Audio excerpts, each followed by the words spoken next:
शांति। ओम शांति। आज हम सब हमारी इस तपस्या के बहुत अच्छी उड़ान में एक नई गति को प्राप्त करेंगे, नई विधि से, और वो है हम सब के लिए अनुभवी वरिष्ठ भाइयों की पैनल और उनको पूछे गए प्रश्नों के जवाब में हम उनसे अनुभव को भी प्राप्त करेंगे। तो सबसे पहले आज के हमारे इस कार्यक्रम के पैनलिस्ट ब्रता राजयोगी आत्म भाई जी, जो तीनों भाइयों के मध्य में विराजमान है, हम करतल ध्वनि से जोरदार तालियों से आपका स्वागत करते हैं।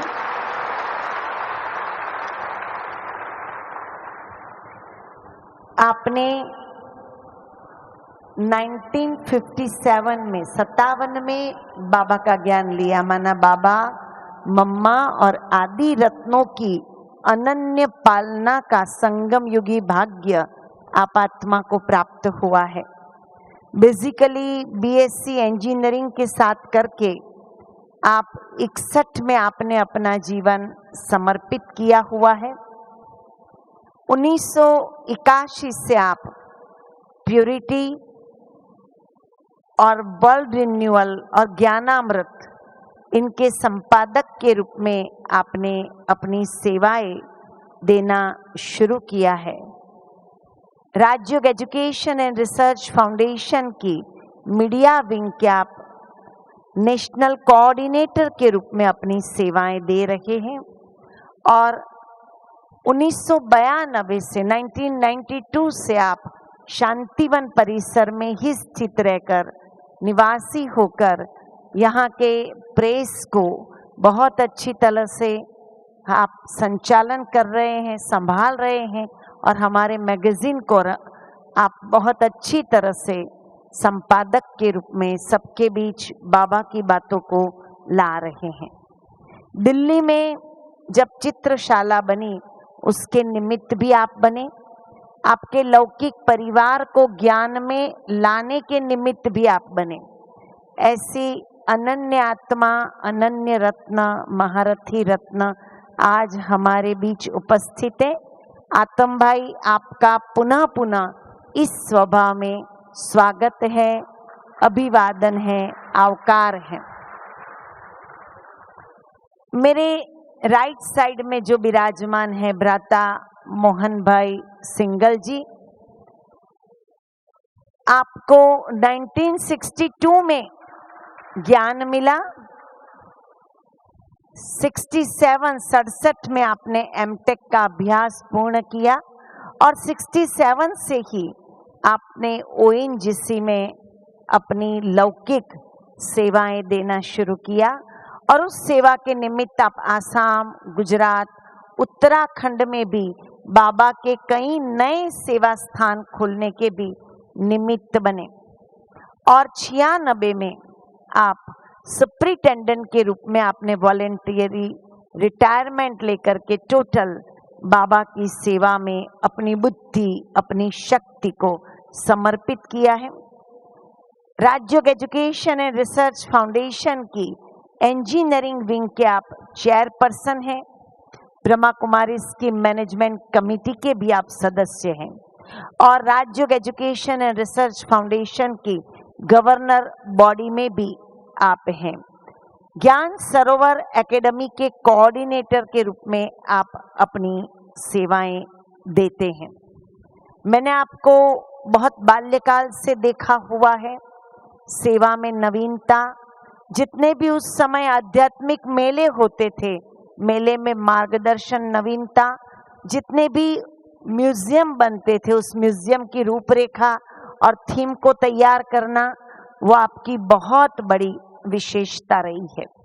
1985 से जब पहली पदयात्राएं भारतवर्ष में शुरू हुई, तब पदयात्राओं का कोऑर्डिनेशन आपने बहुत अच्छी तरह से किया और तब से आज तक जितनी भी साइंटिस्ट विंग की यात्राएं निकली उसको आपने सुचारू रूप से संभाला, पर्यावरण जागृति के भी कार्यक्रम किए और इसीलिए सरकार की तरफ से आपको पर्यावरण श्री का अवार्ड भी प्राप्त हुआ है।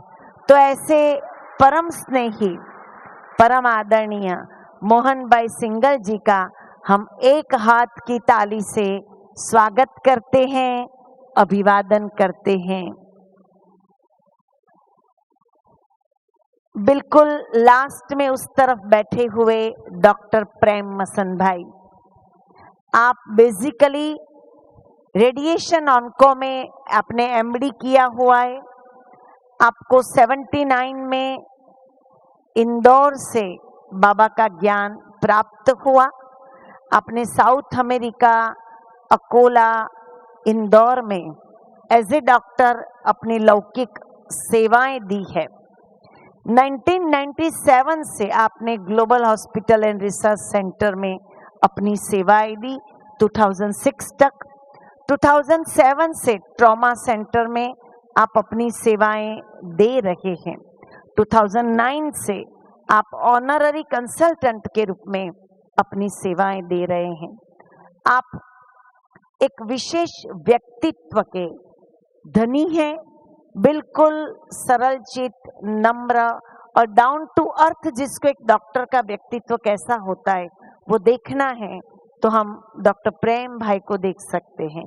बाप दादा की सीजन में आप उन्हें देखते हैं, अनुभव करते हैं और आपने अपनी बुद्धि और शक्ति से बाबा के यज्ञ को अनेकविध कॉरपोरेट में ब्राह्मण परिवार में तपस्या के रूप में अपनी विशेषता का लाभ लिया है। कॉरपोरेट जगत में अलग अलग प्रकार के पॉजिटिव थिंकिंग को लेकर अलग अलग सब्जेक्ट में कोर्स करा करके भी आपने बाबा के ज्ञान को फैलाया है और दिया है। तो ऐसे त्रिमूर्ति रत्नों का हम पुनः पुनः दिल से जोरदार तालियों से स्वागत करते हैं।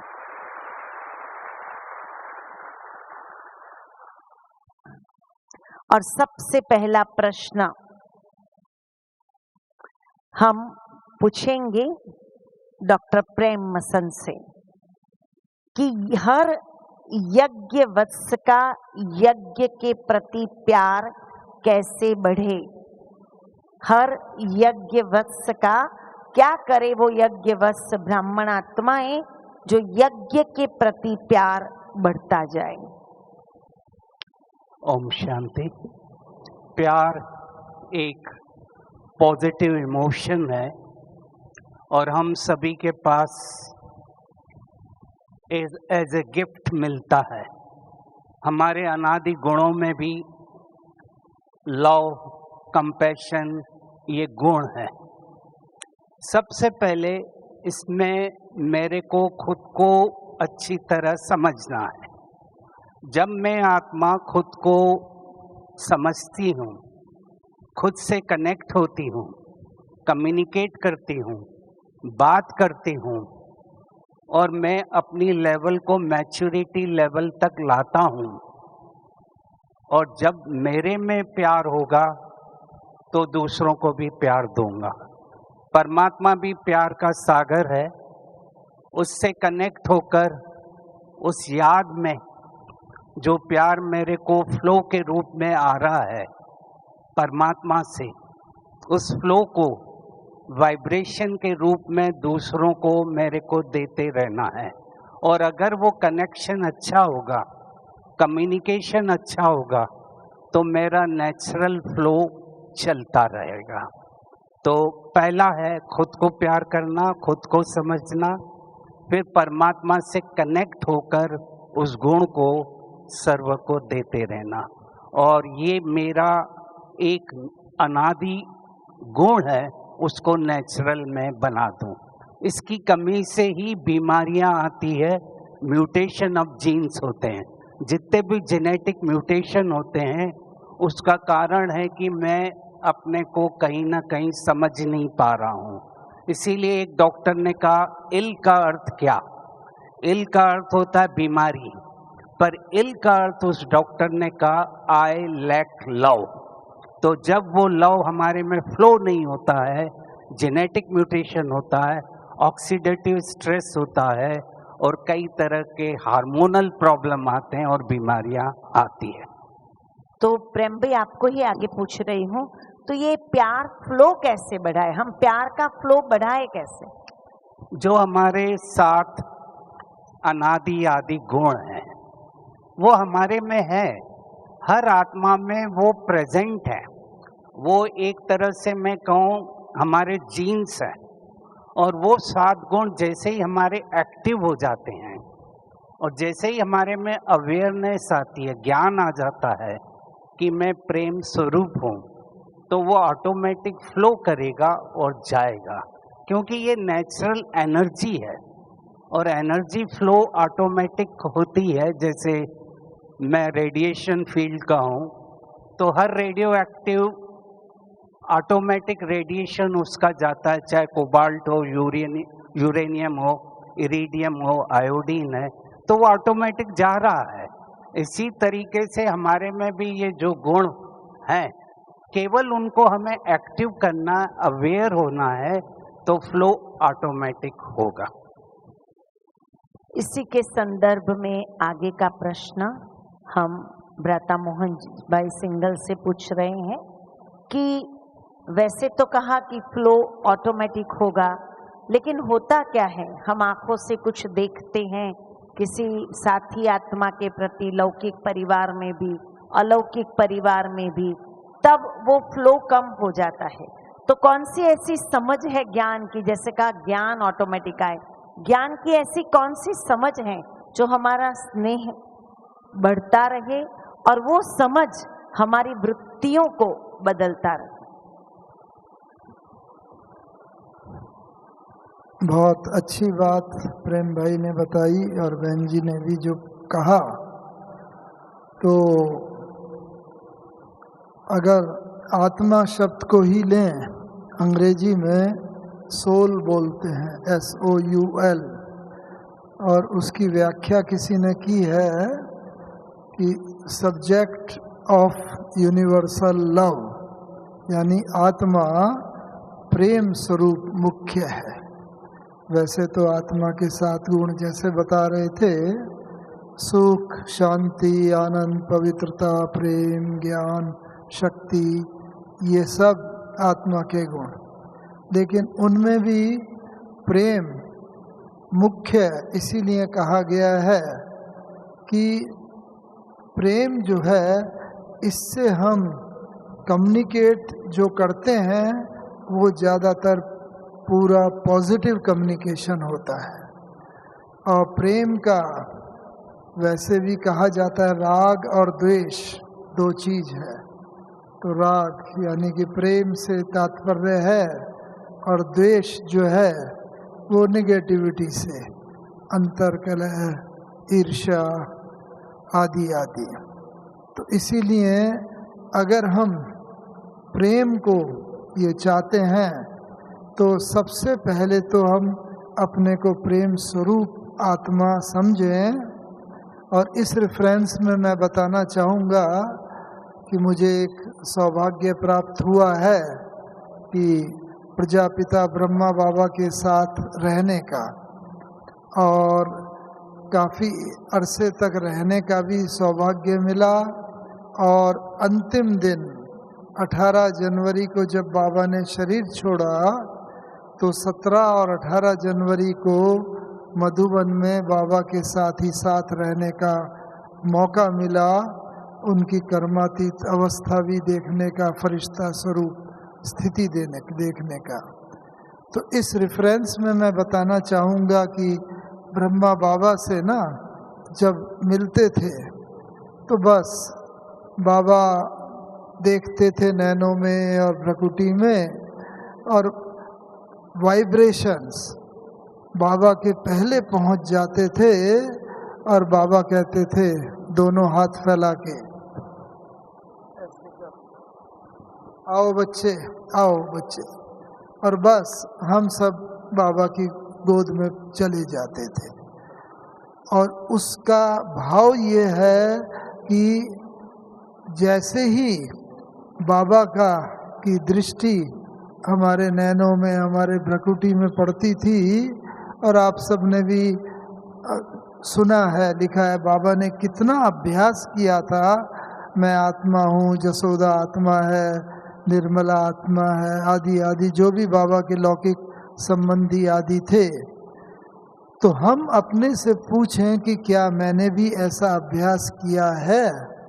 मैं कर रहा हूँ, जिसको भी देखता हूँ वो आत्म स्वरूप में जब देखते हैं, और जब बाबा को ये धीरे धीरे करके बहुत पक्का हो गया, तो बाबा जिसको भी देखते थे वो आत्मिक स्वरूप में स्थित हो जाता था। और आत्मिक स्वरूप माने प्रेम की वाइब्रेशंस उस तक पहुंचने लगती थी, क्योंकि जैसी व्यक्ति की वृत्ति होती है वैसा ही उसका वाइब्रेशन होता है, और फिर वैसा ही वायुमंडल बन जाता है।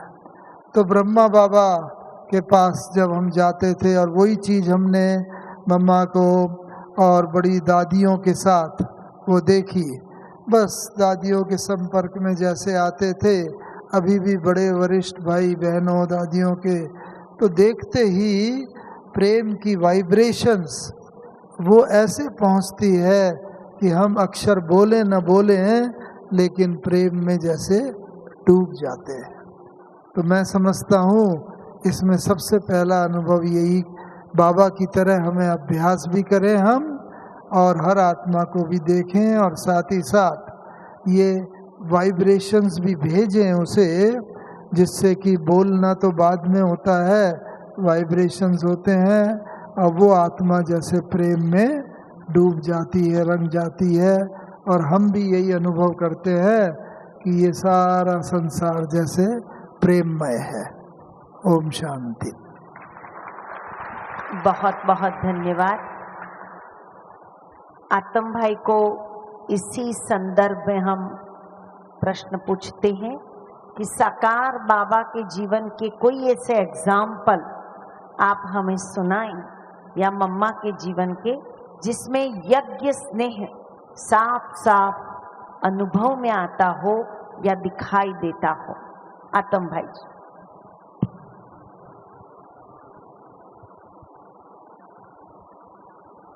मैं अपने आप को बहुत ही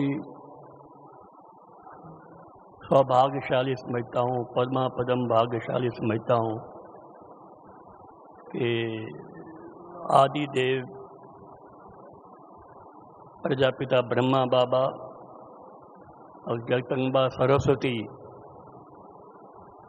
इनके साथ रहने का या इनके साथ रूबरू कार्य करने का 12 साल तक मुझे मौका मिला, और बाबा मम्मा दोनों ही, जैसे शिव बाबा के गुण हैं, प्रेम का सागर, पवित्रता का सागर, शांति का सागर, ज्ञान का सागर, प्रेम का, जितने भी 7, 8, 9 गुण हैं शिव बाबा के, वो इन दोनों में ही वो वास्तव में विराजमान थे।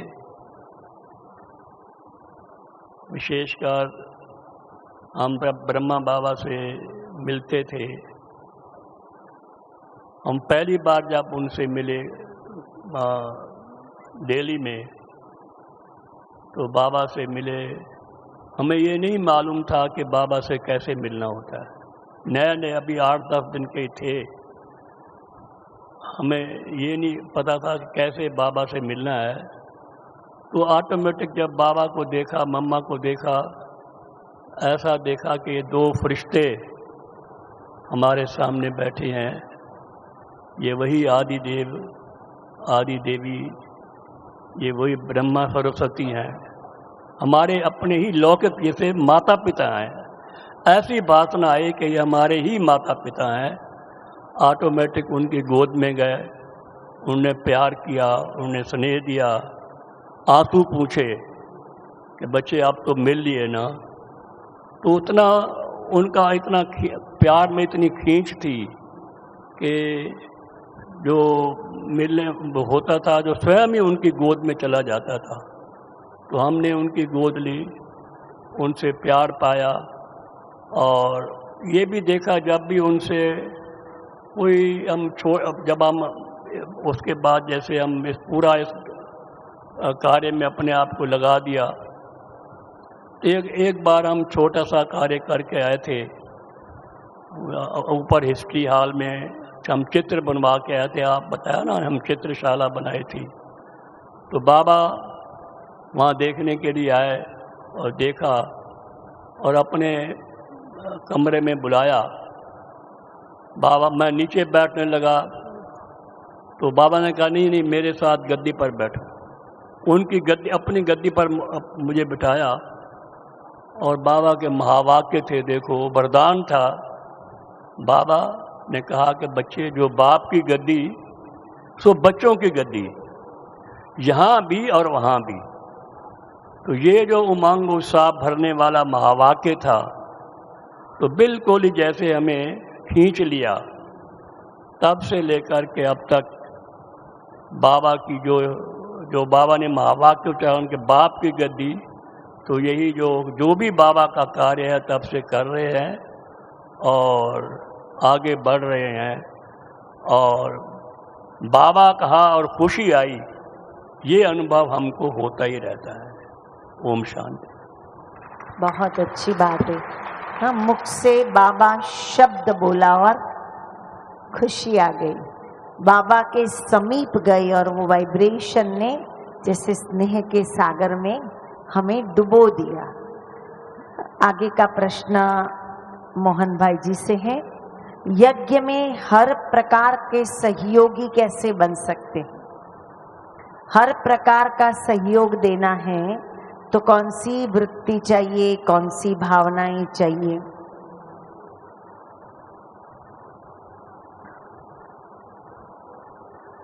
हम सभी लोग अपने अपने स्थानों पर रहते हैं और अपनी अपनी प्रवृत्ति करते हैं। कोई जॉब करता है, कोई बिजनेस करता है, कोई पढ़ाई करता है, आदि आदि। तो हमारा अधिकतर संबंध तो जो सेंटर होता है, जहाँ क्लास होती है हमारी, जहाँ करते हैं क्लास, वहाँ निमित्त बहनों के साथ और वहाँ के देवी परिवार के साथ होता है। तो इसलिए जितना उनके साथ हमारा संबंध प्रेम का, उनका अंडरस्टैंडिंग का, सहयोग का, ऐसा संबंध होगा जिसमें सब प्रकार की पॉजिटिविटी होगी, तो नेचुरली हम सब सतयुग में तो एक दूसरे के निकट होंगे ही, वहाँ तो सब देवी देवता होंगे, लेकिन वो संस्कार हमें यहाँ ही भरने हैं, जैसे बाबा कहता है। इस कारण से यहाँ हमें सब प्रकार का सहयोग, जो बाबा कहता है, तन मन धन समय शक्तियाँ और जितना प्रकार के हमारे जो दिव्य गुण हैं, वो गुणों का आदान प्रदान भी वह इस रीति से हम सब करते चलें।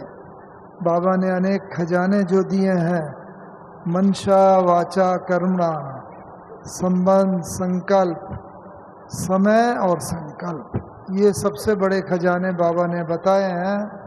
तो एक तो हम धीरे धीरे समय की अवधि बढ़ाते जाएं, ईश्वरीय सेवा के संपर्क के साथ साथ, सेवा केंद्र के साथ साथ, बहनों के साथ साथ, और जितनी अंडरस्टैंडिंग हमारी अच्छी डेवलपमेंट होगी, उतना उतना हम सेवा के क्षेत्र में और आगे बढ़ते जाएंगे। साथ ही साथ मनसा एक बहुत बड़ी चीज़ है जो बाबा ने बताया, face is the index of mind. तो इसीलिए हमारे मन के अंदर जो होगा वो हमारे चेहरे से प्रदर्शित होगा। खुशी की भावनाएं होंगी तो खुशी की लहरें, वाइब्रेशन भी आएंगी, चेहरे से भी खुशी प्रदर्शित होगी। एक एक अंग से, नैन है हमारे, मुख है हमारा, मुख कमल, और पूरा शरीर का एक एक अंग जैसे खुशी में नाचता प्रतीत होगा। तो इसीलिए जहाँ खुशी होती है, खुशी के साथ साथ कोई भी कार्य किया जाता है वो सफल होता है, और वो सफलता के साथ साथ हमारा ऊपर कॉन्फिडेंस निमित्त बहनों का भी बढ़ता जाता है। हमें आज कोई छोटा सेवा का कार्य मिला, कल को उससे बड़ा और सेवा का कार्य मिलता है, और उससे बड़ा होता है, बुद्धि की लाइन क्लियर होती जाती है, और बाप दादा जैसे स्वतः ही हमें निमित्त बनाता जाता है आगे बढ़ने के लिए। हमारा तो अपना ये व्यक्तिगत अनुभव है, और हम समझते हैं इस रीति से सभी के साथ हमारा प्रेम, स्नेह, अंडरस्टैंडिंग ये सब रहेगा तो हम जीवन में आगे सदा बढ़ते रहेंगे। मोहन भाई जी, पर यज्ञ में किस किस प्रकार से सहयोगी बन सकते हैं? हर प्रकार के सहयोग ठीक है, पर अभी किस किस प्रकार से हम अपने जीवन में सहयोगी बन सकते हैं? सबसे पहले तो बताया ही है, मुख्य हमारे 4 जो बातें हैं, तन, मन, धन और संबंध। इनसे सहयोगी सबसे पहले तो हम अपने तन से सहयोगी की नियमित रीति से क्लास करें, और वो क्लास को केवल हम सुने ही नहीं बल्कि जिस समय क्लास सुने उसके स्वरूप बनकर के अगर क्लास सुनेंगे तो वो चीज़ हमारे अंदर धारणा में उतरती जाएगी। दूसरी बात कि इसके साथ साथ क्लास के साथ साथ, क्योंकि 4 विषय हमारे बताए गए हैं, ज्ञान, योग, सेवा और धारणा, तो इन चारों को हम लोग पहले क्या करते थे, मुझे याद आता है कि क्लास की मुरली सुनते थे तो 4 पार्ट में पॉइंट लिखा करते थे, ज्ञान के पॉइंट अलग, योग के, सेवा के, धारणा के, और उस रीति से उनको अगर हम एक एक चीज़ में हम अपने को अगर चेक करते चलें तो मैं समझता हूँ कि चारों विषय में जहाँ समानता होगी, लेकिन साथ ही साथ हम कोई ना कोई एक विषय में मास्टरी भी कर ले। क्योंकि एक मुरली में बाबा ने कहा था, मुझे याद है, कि अगर एक सब्जेक्ट में मास्टरी हो जाती है तो वो बाकी 3 सब्जेक्ट में अगर कुछ कमी रह गई तो उसको भी अपने साथ आगे खींच लेता है। तो इसीलिए मैं समझता हूँ कि इस रीति से चारों विषयों के ऊपर हमारा अगर ध्यान रहेगा तो हम नियमित रीति से आगे बढ़ते जाएंगे और खुशी का पारा भी हमारा चढ़ता जाएगा। धन्यवाद। डॉक्टर प्रेम भाई जी, इसी विषय को आप आगे क्या स्पष्ट कर सकते हैं? यज्ञ में किस किस प्रकार से हम सहयोगी बन सकते हैं? जैसा बताया भाई साहब ने कि हमारे पास जो भी अवेलेबल रिसोर्सेस हैं, चाहे तन है हमारे पास जो दिया गया है, मन है, धन है, टाइम है, संपर्क, संबंध है, जो भी हमारे पास रिसोर्सेस दिए गए हैं उनका फुली यूज करना। अगर हम देखें, life is a game of 4 R। हमारी जिंदगी 4 R पर डिपेंड है। पहला R है रोल, मेरा रोल क्या है। दूसरा R है रिस्पॉन्सिबिलिटी। तीसरा R है रिलेशनशिप, और चौथा R है रिसोर्सेस। चारों R को हमें फुली यूज करना है, और इसमें सबसे इम्पोर्टेंट है हमारा रोल क्या है, हमें क्यों सिलेक्ट किया गया है, मुझे बाबा ने क्यों पकड़ा है, मेरे अंदर कौन सी विशेषता है, स्पेशलिटी है जिसके कारण मैं यज्ञ में आया हूँ, उसको बाहर निकालना है और उसका फुल 100% यूज करना है। जब हम उसको, उस स्किल को, उस स्ट्रेटजी को यूज करते हैं तो बाकी चीजें ऑटोमेटिक हमारे अंदर आती जाती है, क्योंकि हर आत्मा को संपन्न बनना है, संपूर्ण बनना है। तो उसके लिए हम जितना देते हैं लोगों को, जितना मैं कंट्रीब्यूट करूंगा, खुशी दूंगा तो बढ़ेगी। तो जो मेरे अंदर है, अगर मैं वो कंट्रीब्यूट कर रहा हूँ, दे रहा हूँ, तो मैं हर तरीके से मदद करूंगा। मुझे याद है बड़ी दादी जी ने एक बड़ा अच्छा प्रोजेक्ट लिया था और बहुत अच्छा मुझे लगा था वो, क्योंकि लोग पूछते थे कि यज्ञ कैसे चलता है। दादी जी ने उस समय हर दिन कम से कम, चाहे हेडक्वार्टर है चाहे सेंटर है, 1 रुपया उस बॉक्स में डालना है। मैंने देखा कि उसको सब लोगों ने बहुत पॉजिटिव लिया और सब लोग कुछ ना कुछ कंट्रीब्यूट करते थे, चाहे 1 रुपए से कम भी कर रहे हैं और ज़्यादा कर रहे हैं। और उसके कारण जो प्रोजेक्ट था इतना अच्छा चला कि जो फ्लो है मनी का वो ऑटोमेटिक चलता रहा। तो छोटी चीज़ों को अच्छी तरह करना ही सहयोग देना है, कोई बड़ी चीज़ नहीं करना है, पर मेरे पास क्या है उसको देना है। ग्लोबल हॉस्पिटल का भी मुझे याद है, जब ग्लोबल हॉस्पिटल का कंस्ट्रक्शन शुरू हुआ, कई बहनें भाइयों का फोन आता था दादी के पास, हम 1 ईंट भेज रहे हैं, 1 ईंट आप लगवा देना।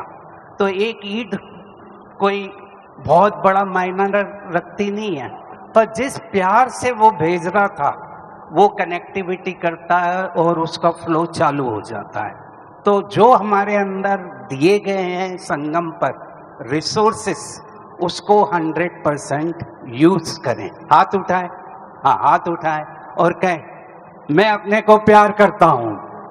आवाज ऊपर करें, मैं अपने को प्यार करता हूँ, मैं बहुत अच्छा हूँ, मैं संपन्न आत्मा हूँ, मैं 100% कंट्रीब्यूट कर रहा हूँ। ओम शांति। ओम शांति। तो इनको सुनने के बाद ऐसा लगता है जहाँ यज्ञ के प्रति स्नेह है वहाँ सहयोग है, चाहे तन का हो, चाहे मन का हो, चाहे धन का हो, चाहे जीवन का हो। स्नेह है वहाँ सहयोग ऑटोमेटिक मिल ही जाता है। आदरणीय आत्म भाई ने तो अपने जीवन में भी कई ऐसी बातें हैं जो यज्ञ में स्वाहा की है, यज्ञ में सफल किया है, इंडिविजुअल भी। तो आत्म भाई, हम आपसे आपके ही जीवन का उस स्नेह और सहयोग का कोई एक उदाहरण, कोई एक अनुभव सुनना चाहेंगे जिसने आप में बल भरा हो। जब अभी मैं पहले ज्ञान में आया तो और कोई हमारे लौकिक परिवार में से ज्ञान में नहीं था, तो हम बाबा से मिलने के लिए रजौरी गार्डन में गए। तो बाबा ने ये कहा, बच्चे अभी इंजीनियरिंग में पढ़ते हो, तब की बात है 1957 की। उसमें भी ऐसा वातावरण दुनिया का था जैसे आजकल यूक्रेन की लड़ाई सामने खड़ी है। उसमें भी ऐसा था, जब से यज्ञ की स्थापना हुई है ना, विनाश ज्वाला निकली, तो विनाश ज्वाला निकली रही है। और तब भी लगता था कि विनाश हुआ कि हुआ, नहर, स्वेज और मिस्र की लड़ाई जैसे हो रही थी। तो बाबा को हमने कहा, बाबा ने कहा ये इतनी 4-5 साल पढ़ोगे, ये पढ़ाई तुम्हारे काम आने वाली नहीं है। भगवानो वाच, ये बाबा ने महावाक्य उच्चारण किए। तो हमने जब वापस गए तो बाबा को एक लेटर लिखा, बाबा इंग्लिश में लेटर लिखा और बाबा ने इंग्लिश में जवाब दिया, बाबा I don't want to, engineer क्या करते हैं, construct building and roads, buildings, but I want to be a stone of the cornerstone of the huge edifice of new world which you are creating, which you are building. फिर लिखा, I don't want to construct roads, but I want to run on the highway going to Paramdam, then coming to Golden Age. Then I wrote, I don't want to be construct machinery. Engineers, पहले first second year था तो combined था, but I want to become a part and parcel of king and queen machinery which you have invented. एक ऐसा बाबा को letter लिखा, बाबा को English में लिखा और बाबा ने भी इंग्लिश में लिखा, child be patient, give this knowledge to your लौकिक family and to your students, जो हमारे क्लास फेलोज थे उसको ये ज्ञान दो। तो जो बाबा ने कहा, हमने भले बाबा ने कहा, बाबा आप कहते 8 घंटे याद में रहो या और कोई बातें जो हम नहीं कर सकते, परंतु ये एक बात थी जो बाबा कहते थे हम उसको प्रैक्टिकल करने की कोशिश करते थे। तो हमने क्या, तो बहुत स्टूडेंट्स ज्ञान में आ गए, लौकिक फैमिली भी ज्ञान में आ गई। तो उस समय हमको हमने अपनी लौकिक ज़मीन भी बेच दी, तो हमको वर्षा मिला कुछ। बाबा ने कहा बच्चे इसको बैंक में रख लो, ये बाबा ने कहा। तो मैंने कहा बाबा आपने तो अपना पैसा बैंक में रखा नहीं। तो वो जो भी मैं मिला था उस वक्त, उस 1957 या 62 या उसके बाद, तो हमने उस सेवा में लगा दिया।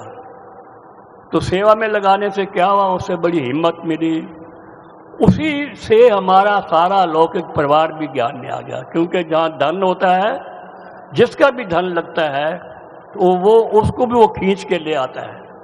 तो यदि हम तन से, मन से, धन से, जन से, किसी प्रकार से भी हम सेवा में सहयोगी बनते हैं और जिसका भी सहयोग देते हैं, खुद को तो फायदा होता ही है, दूसरे को भी फायदा होता है जिसका हम लगा रहे हैं।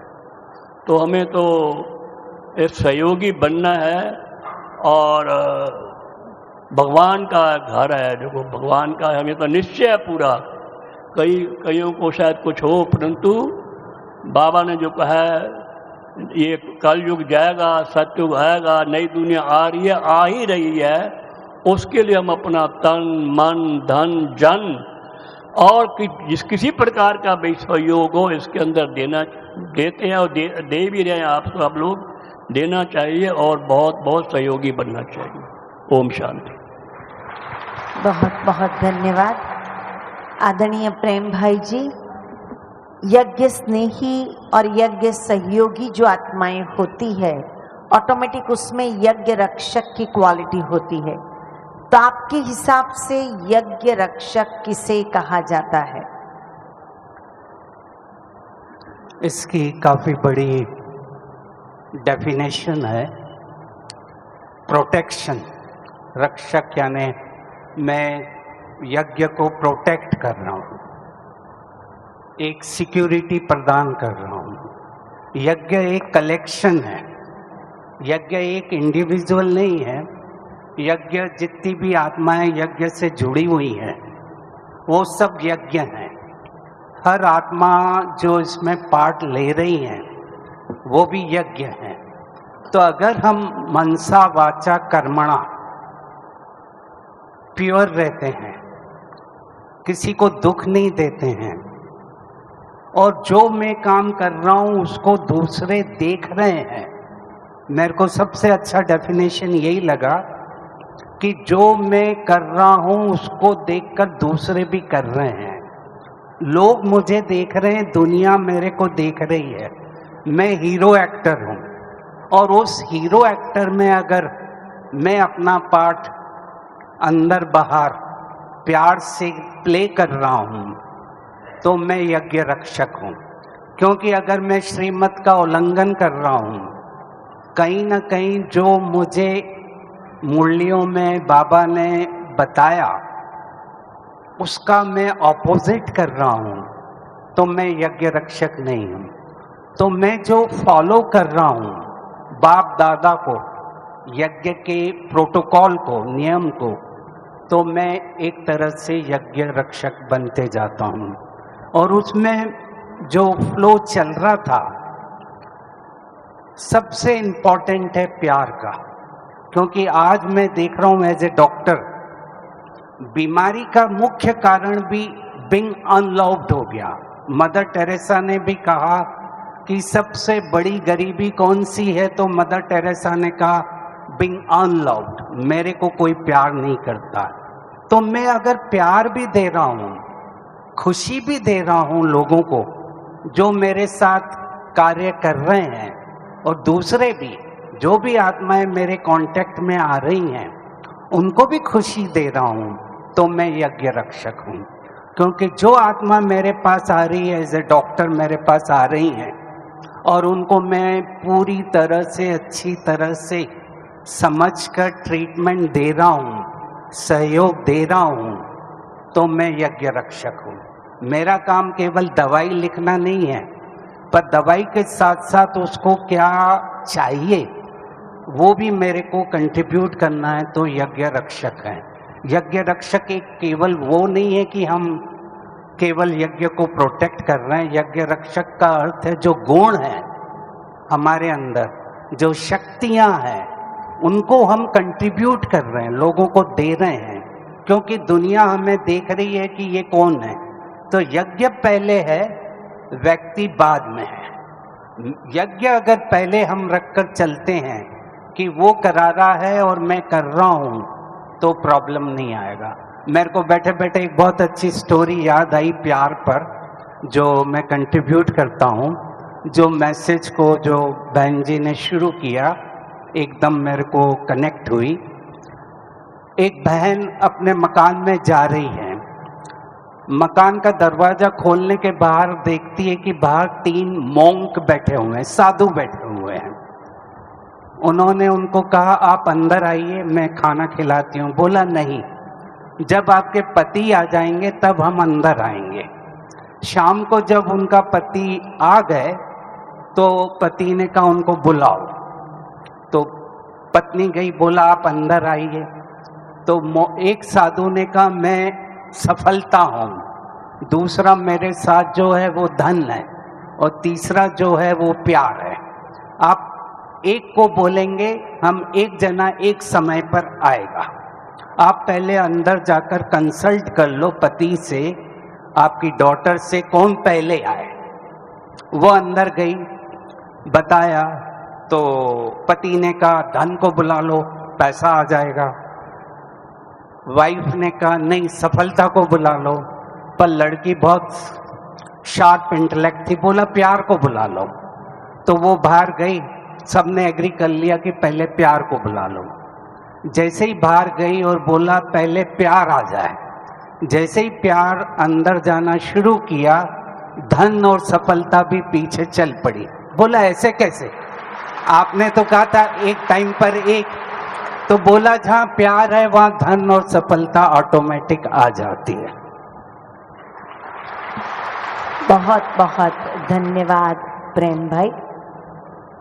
यज्ञ रक्षक की बात चल रही थी, तो हर ब्राह्मण यज्ञ रक्षक कैसे बन सकता है, क्योंकि यज्ञ की रक्षा, एक प्रेम भाई ने बहुत अच्छी बात बताई कि श्रीमत पर चलना सबसे बड़ी यज्ञ रक्षा है। तो हर ब्राह्मण, हम हर ईश्वरीय परिवार के सदस्य, हम हर ब्राह्मण कुलभूषण यज्ञ रक्षक कैसे बन सकते हैं, हम सुनना चाहेंगे आदरणीय मोहन भाई जी से।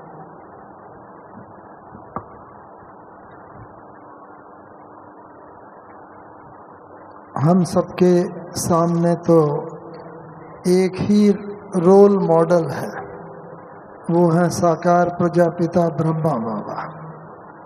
तो हम समझते हैं कि हमारी सारी सफलता, सारा हमारा यज्ञ रक्षक, सब कुछ डिपेंड करता है एक शब्द पर, फॉलो फादर। ब्रह्मा बाबा को हम फॉलो करते चले। अब कई ये कह सकते हैं हमने तो ब्रह्मा बाबा को देखा नहीं है, लेकिन मुझे चूंकि ये देखने का सौभाग्य मिला है, तो मैं कुछ बातों का इंडिकेशन देना चाहता हूँ। तो फॉलो फादर में बाबा का एक हमने ये देखा कि कभी भी बाबा ने अपने को ऐसा हेड नहीं समझा। कहीं भी जाते थे, कुछ अगर कचरा पड़ा है उठा के अपने आप रख दिया। कोई भी काम होता था कभी उन्होंने ये नहीं समझा कि मैं हेड हूँ। तो ऑल वर्क्स, सारे काम सभी के हैं। एक तो हम यज्ञ रक्षक में ये भावना अगर हम डेवलप करेंगे, केवल वो ही काम नहीं कि जिसके लिए मैं निमित्त हूँ, बल्कि सारे काम मेरे काम हैं, वो भावना रखेंगे तो एक तो हम सदा ही आगे बढ़ते जाएंगे और खुद आगे नहीं बढ़ेंगे, दूसरों के लिए भी रोल मॉडल बनते जाएंगे और दूसरे भी हमें देख करके आगे बढ़ते जाएंगे। इस रेफरेंस में मुझे दादी जी की, दादी प्रकाश मणि जी की एक बात याद आती है। एक सीनियर बहन दादी के पास बोल रही थी बैठी हुई कि दादी, लव एंड लॉ दो बात कहते हैं आप, लेकिन कई बार हम देखते हैं बड़ा डिफ़िकल्ट आ जाता है, डिफ़िकल्टी आ जाती है। अगर लॉ की बात करते हैं, खाली लॉ, तो वो भी कई बार मुश्किल में डाल देता है, और खाली स्नेह से चलाएं तो वो भी नहीं। तो बैलेंस रखना बहुत बहुत मुश्किल है। तो दादी ने कहा कि पहले ये सिद्धांत था कि लव एंड लॉ का बैलेंस रख के चलो, लेकिन अब सिद्धांत है, दादी कहती है, लव इज लॉ। तो लव जहाँ है, स्नेह है, वो ही वास्तव में हमारा सिद्धांत है। यानी हर एक को स्नेह के साथ चलाएं, लव इज लॉ। तो अगर एक शब्द के अंदर हम देखें तो उस शब्द के अंदर वो शब्द है बैलेंस। बैलेंस होकर हम चलते रहें। इसीलिए कहा है, गीता में भी अल्टीमेटली बोला है कि मान अपमान, निंदा स्तुति, हानि लाभ, दुख सुख, हर चीज में समान अगर हम चाहते हैं अपनी स्थिति, तो उसके लिए, बैलेंस के लिए हम लोगों को शरीर के जो दोनों पार्ट का है, मेडिकल डॉक्टर भी बताते हैं कि जो है left and right part brain का, तो दोनों में जहाँ तक हम बैलेंस बनाकर चलते रहेंगे तो हमारा जीवन यथार्थ रीति से चलता रहेगा। For example, love and law का जैसे एक बात बताई, लेकिन एक है साथ साथ, हाँ, क्या क्या होना चाहिए जीवन के अंदर। जैसे शरीर में दो टांगे हैं, बैलेंस दोनों टांगों में अगर होता है तो व्यक्ति तेजी से चलता है। ऐसे ही जीवन के अंदर यदि हम left and right part brain का बैलेंस रखते हैं, यानी कि एक इंटेलेक्चुअली ओरिएंटेड पार्ट और एक भावनात्मक पक्ष जो है, लेफ्ट जो है वो फिजिकली चीज़ों को डील ज़्यादा करता है। तो आजकल हम सब लेफ्ट ओरिएंटेड ज़्यादा हो गए हैं, भौतिक चीज़ों में ज़्यादा वो करते हैं, लेकिन राइट पार्ट जो ब्रेन का है, जो भावनात्मक पक्ष है, वो प्रैक्टिकली निगलेक्ट जैसा हो गया है। तो जीवन में अगर हम इन दोनों पार्ट का बैलेंस रख करके अगर चलते रहते हैं तो जीवन में एक बैलेंस रहता है। अक्सर करके जब ज्ञान में आते हैं ना, तो आप सबको अनुभव है, शुरू में बहुत जोश होता है, अच्छा होता है, हम लोग ज्ञान में ज़्यादा समय देते हैं तो लौकिक पार्ट कम हो जाता है, और लौकिक में जब बैलेंस समय ज़्यादा देते हैं तो अलौकिक पार्ट का कम हो जाता है। जीवन में अगर हम सफलता चाहते हैं प्रॉपर, तो दोनों का बैलेंस रखते हुए अगर हम चलते रहेंगे तो जीवन में और आगे बढ़ते रहेंगे। और इसके साथ साथ हमें बाबा का जो भी बात होती है, वो बात को लेकर के हम बाबा या निमित्त आत्माओं से अगर हम पूछते रहते हैं, तो मैंने देखा है उस समय हमें कई बार वो चीज़ लगती है कि अरे ये तो ठीक नहीं प्रतीत होता, लेकिन देखा गया है कि लॉन्ग रन में उसी के अंदर ही वो सफलता समाई हुई होती है। हमारे पास तो जीवन में ऐसे बहुत बहुत उदाहरण है साकार बाबा मम्मा के कि जिसके की अंदर अगर बाबा की बात सिंपली मान ली और उसके अंदर फिर देखें तो थोड़े समय के बाद ही कितनी सफलता समाई हुई लगती है, ऐसा हम समझते हैं। वर्तमान समय के हिसाब से मोहन भाई, हम ब्राह्मण यज्ञ की रक्षा कैसे करें? जो समय चल रहा है उसके हिसाब से जी। हम ब्राह्मण यज्ञ की रक्षा कैसे करें? वर्तमान समय के हिसाब से बाबा ने बहुत बहुत स्पष्ट बता दिया है और बाबा ने ये कहा है कि ये देखना है अब बच्चों को कि बाप आपका टीचर बने, समय आपका टीचर ना बने। अभी देखिए कोविड आया तो कोविड की वजह से बहुत परिस्थितियां हुई, लेकिन ये समय टीचर बन गया हमारा। बाबा तो कह रहा है योग को बढ़ाओ, 8 घंटा करें, और उसके साथ साथ बाबा ने बहुत सारी जीवन के लिए बात बताई, लेकिन समय ने हमें, समय हमारा शिक्षक बना। उसकी वजह से लॉकडाउन वगैरह भी हुए या जो जो परिस्थितियां आई वो हमने समय की वजह से पालन करी। इस कारण से नेचुरली उसका भी फायदा हुआ, लेकिन अल्टीमेटली हमें ये देखना है कि जो जो बाबा ने कहा है उस परिस्थिति को देखते हुए हमें चलना है। और वो परिस्थितियों में मुख्य 2-3 बातें आती हैं। एक तो ये याद की यात्रा जिसमें बाबा ने ये बताया है बुद्धि की लाइन जितनी क्लीन और क्लियर होगी, नंबर 1। क्यों?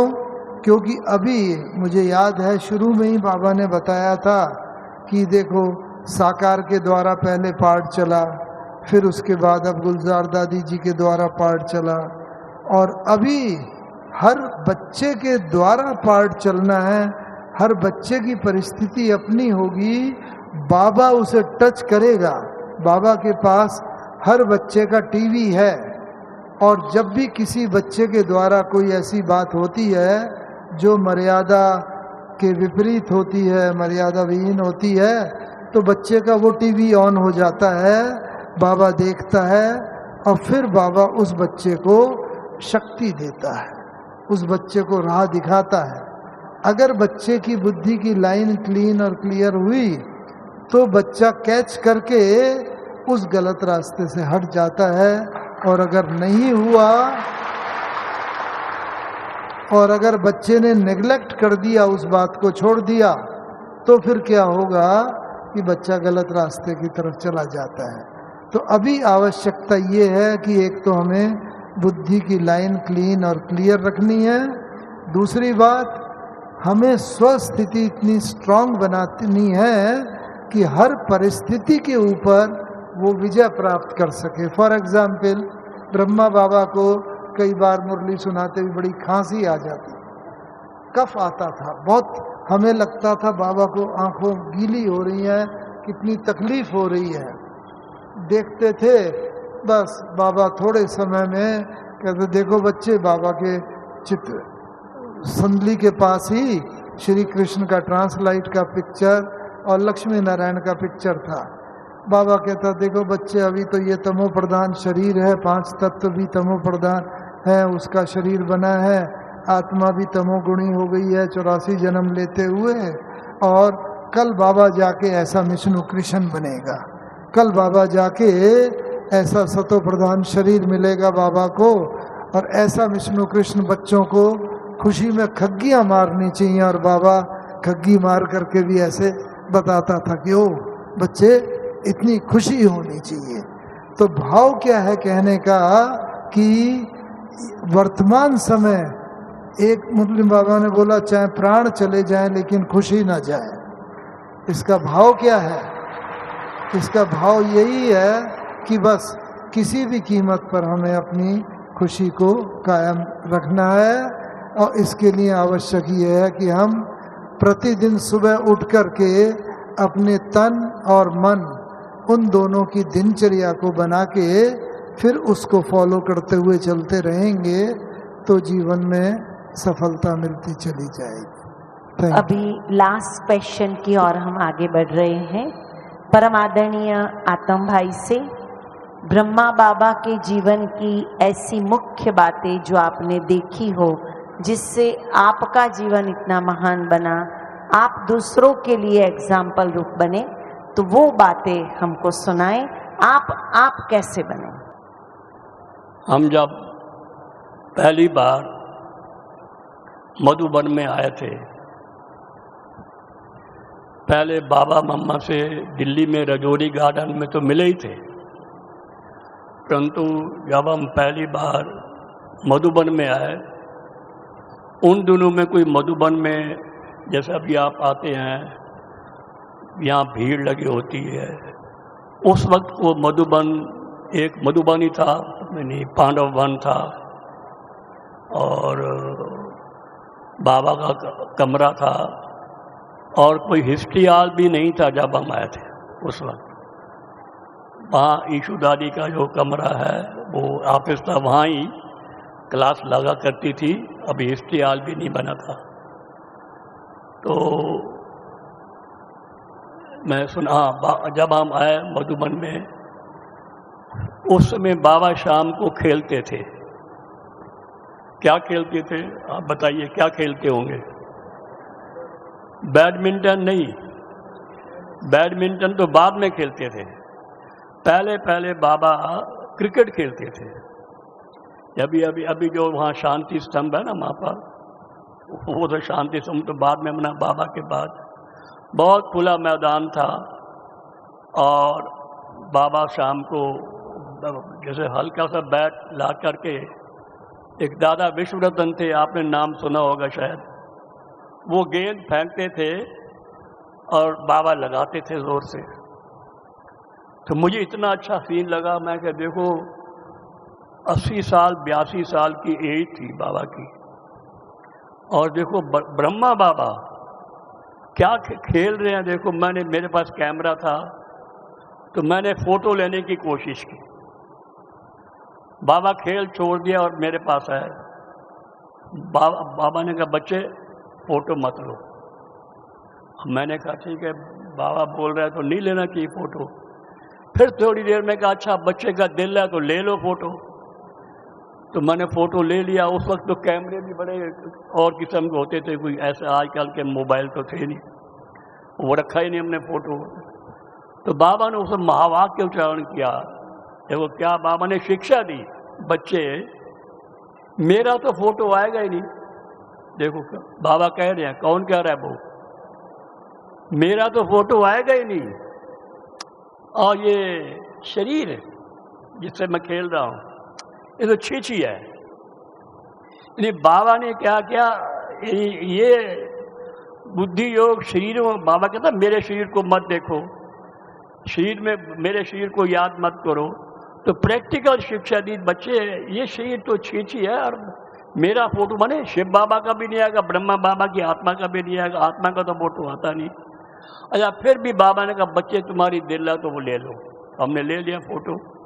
मतलब कहने का ये है, हमेशा बाबा क्या करते थे कि शरीरों को भूल करके आत्माभिमानी भाव, शिव बाबा को याद करो, मुझे देखते हुए भी किसको देखो, शिव बाबा को देखो।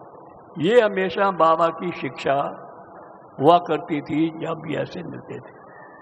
तो ये एक शिक्षा बाबा की हमने प्रैक्टिकल में वो देखी थी। और क्या सुना है, हाँ मम्मा की बात ये सुनाता हूँ मैं आपको कि मम्मा में हाँ जी का पाठ पक्का था। हाँ जी का, हम जब इंजीनियरिंग पास कर लिया, 4-5 साल का कोर्स पूरा कर लिया, तो इसी बीच में हमारे लौकिक माता पिता भी ज्ञान में आ गए। तो हम अपने लौकिक पिताजी को लेकर के मधुबन में आए, और उस वक्त ये बन चुका था जो आगे है ना कमरे जहाँ पहले निर्वैर जी नीचे रहते थे, वो बन चुका था। और वो हिस्ट्री हॉल भी बन चुका था। तो बाबा ने कहा कि जब हम वहाँ बैठे थे तो बाबा ने मुझे कहा, बच्चे तुम्हारी पढ़ाई वो सर्विस करने की कोई दरकार नहीं, तुम जाओ। जगदीश जी हमारे थे बड़े लेखक, जो आप जानते होंगे, जगदीश भाई लेखक भी थे, एडिटर भी थे, चीफ स्पोक पर्सन भी थे जगदीश भाई, संजय को बाबा ने संजय का नाम दिया था। उनके पास जाकर उनकी मदद करो। तो हमारे लोकेट फादर मम्मा को कहने लगे, मम्मा अगर ये जॉब भी करेगा तो हमें पैसे की दरकार नहीं, यज्ञ में मदद करेगा। तो लेकिन मम्मा ने कहा कि नहीं, देखो भविष्य जानने वाला कौन है? किसी बच्चे का, किसी आत्मा का भविष्य जानने वाला तो बाबा ही है। जो बाबा कहे उसको फॉलो ही करना है। तो मम्मा ये थी, बाबा ने हाँ कहा तो हाँ, ना कहा तो ना। जो बाबा कहे मम्मा उनको फॉलो करती थी, एकदम एक्यूरेट, कुछ भी अपनी बात को मिक्स नहीं करती थी। जो बाबा कहता था मम्मा उसको फॉलो, हाँ जी का पाठ मम्मा का बहुत पक्का था। तो ये मम्मा ने सिखाया है कि जो बाबा कहे उसको हाँ जी करते जाना है। ऐसा मोहन भाई, आपने ब्रह्मा बाबा से ऐसी कौन सी प्रेरणा ली जो आप बने अभी?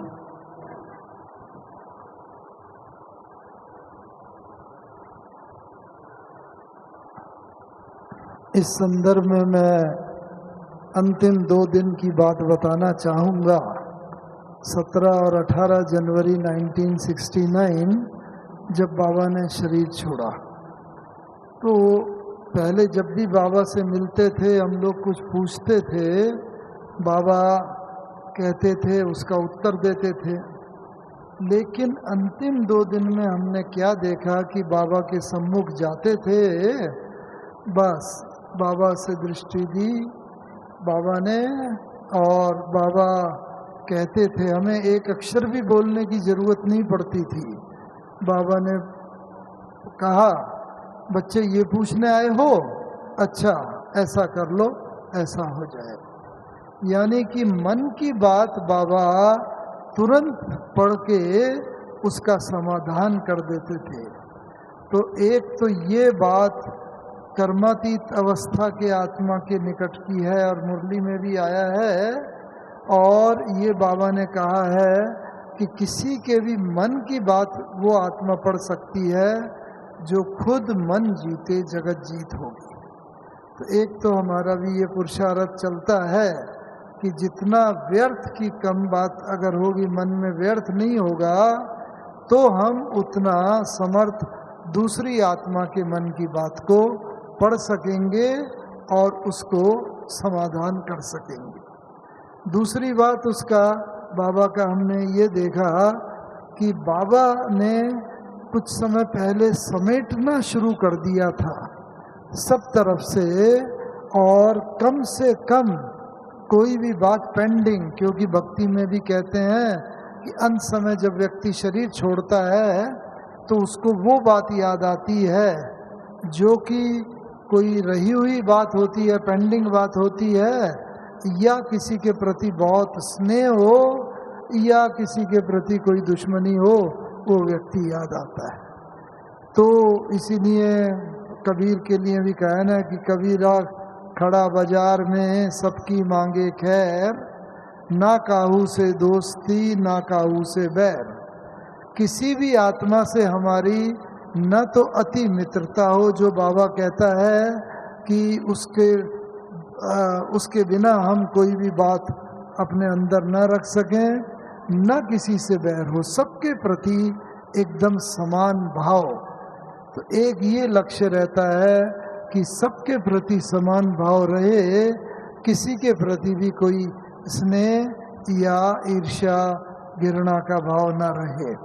और जितना जितना ये स्थिति, क्योंकि अंतिम समय में ये देखा। और तीसरी बात जो सबसे इम्पोर्टेंट बात मैंने देखी कि 18 जनवरी को बाबा ने पहले ही अनाउंस कर दिया कि आज बाबा क्लास 7 बजे कराएगा। रोज़ क्लास 8:45-9 बजे होती थी, और बाबा ने कहा कि अनाउंस कर दो आज 7 बजे क्लास होगी और सब भोजन करके आए, कोई भी बिना भोजन किए ना आए। तो देखो बाबा को जैसे पहले ही आभास हो गया था कि ये मेरा बच्चों से अंतिम मिलन है, और बाबा ने इसीलिए क्लास भी प्रीपोन्ड कर दी। और उस दिन क्लास में ऐसे हम भी सामने ही बैठे हुए थे बाबा के, और बाबा क्लास करा रहे थे। तो एकाएक ही हमारे मन में विचार आया, ये प्राइवेट बात है लेकिन सबके लिए है, ये मन में विचार आया कि बाबा कुछ मेरे लिए बोले।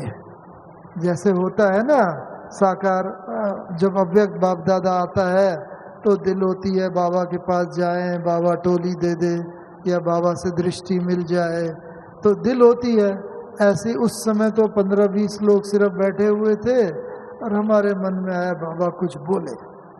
तो बस मन में संकल्प आने की देर नहीं हुई और तुरंत ही बाबा तो कर्मातीत अवस्था को पहुंचे हुए थे, फरिश्ता स्वरूप को। तो बाबा ने उस बात को कैच किया होगा और तुरंत ही बाबा ने नाम लेकर के बोल दिया। बस कुछ बहुत अच्छे महावाक्य, देखो ये बच्चा मोहन है, ये कभी किसी की निंदा नहीं करेगा और बहुत मीठा बच्चा है और अंत तक संपूर्ण बन जाएंगे, ऐसा कह के बाबा ने ये बोल दिया। तो देखो मन में संकल्प आया और बाबा तक पहुंचा। हमारी भी सबकी अब मन की अवस्था ऐसी होनी चाहिए कि मन जीते जगत जीत। अपना मन हमने जीता हुआ होगा, अगर व्यर्थ नहीं होगा तो हम किसी के भी मन के भावों को पढ़ सकेंगे और उनके मन के भावों की इच्छाओं को पूर्ण कर सकेंगे, और ये ही कर्मातीत और फरिश्ता स्वरूप की स्टेज। बहुत बहुत अच्छा आदरणीय मोहन भाई जी। मैं डॉक्टर प्रेम भाई से यही प्रश्न पूछेंगी कि एक डॉक्टर होने के नाते भी आपने ऐसा क्या मिला आपको जो आप आज इतने सारे ब्राह्मणों के लिए एक मार्गदर्शक का रोल प्ले कर रहे हैं? शुरू में जब मिलन मनाने आए पांडव भवन, तो उस समय तो इतना कुछ क्लियर नहीं हुआ।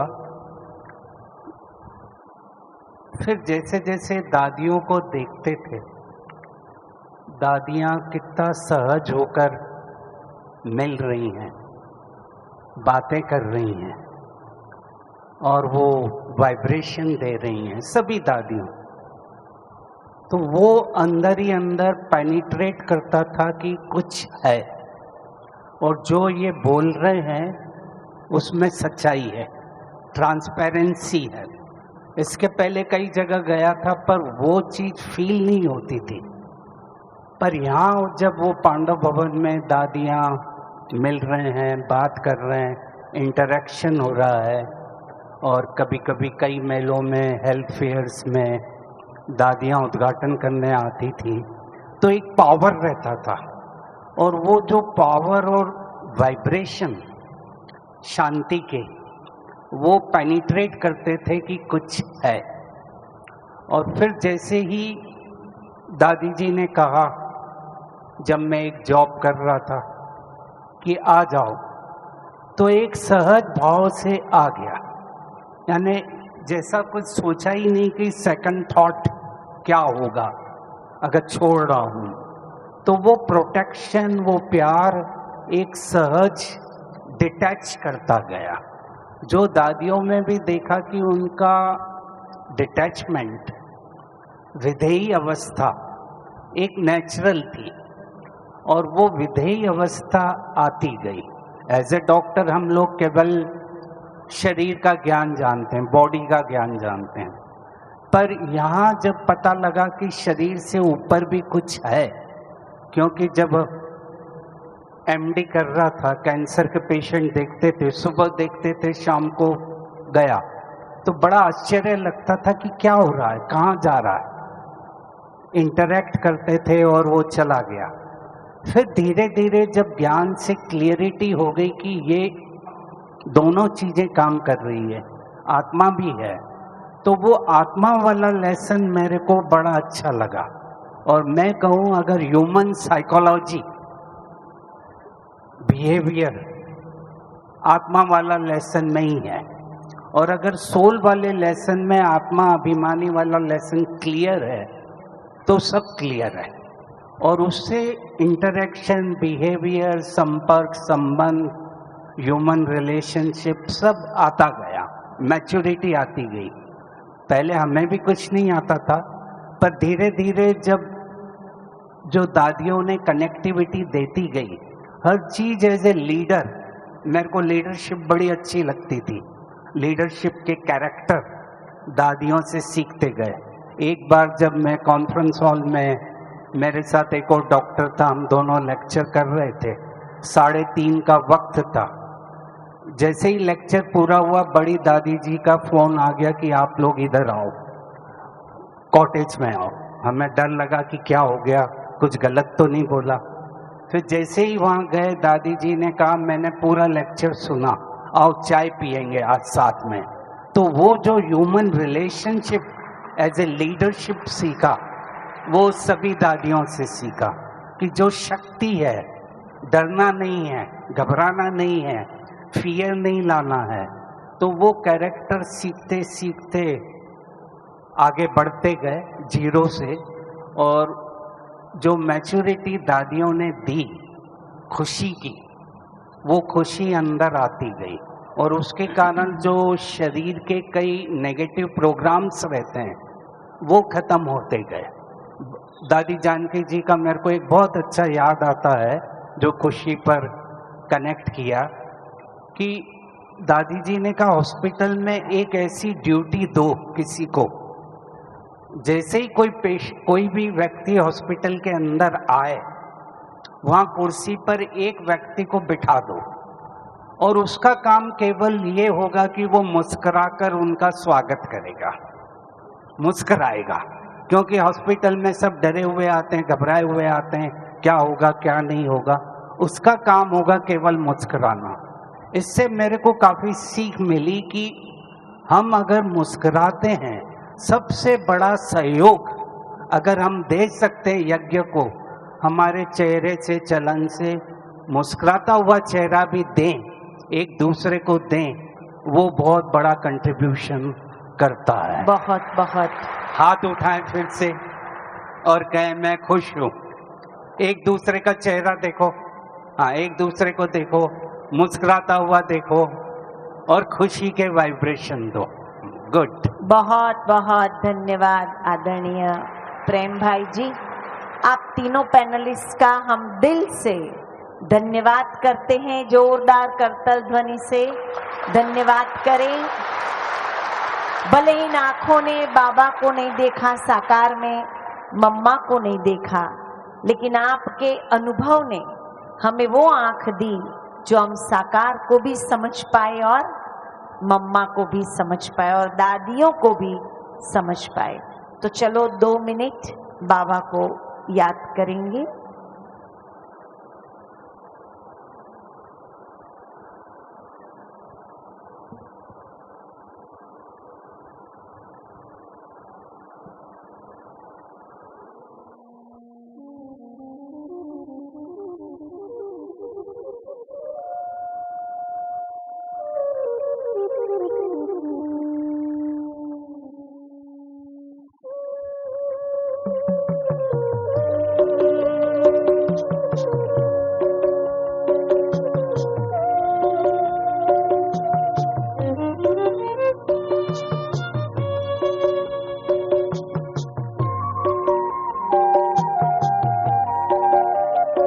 अपने चिंतन की धारा बदल दो, रोग चिंता का मिट जाएगा। कर तपस्या करो याद शिव को, दिल को आराम मिल जाएगा। अपने चिंतन की धारा बदल दो, रोग चिंता का मिट जाएगा। अपने चिंतन की धारा बदल दो।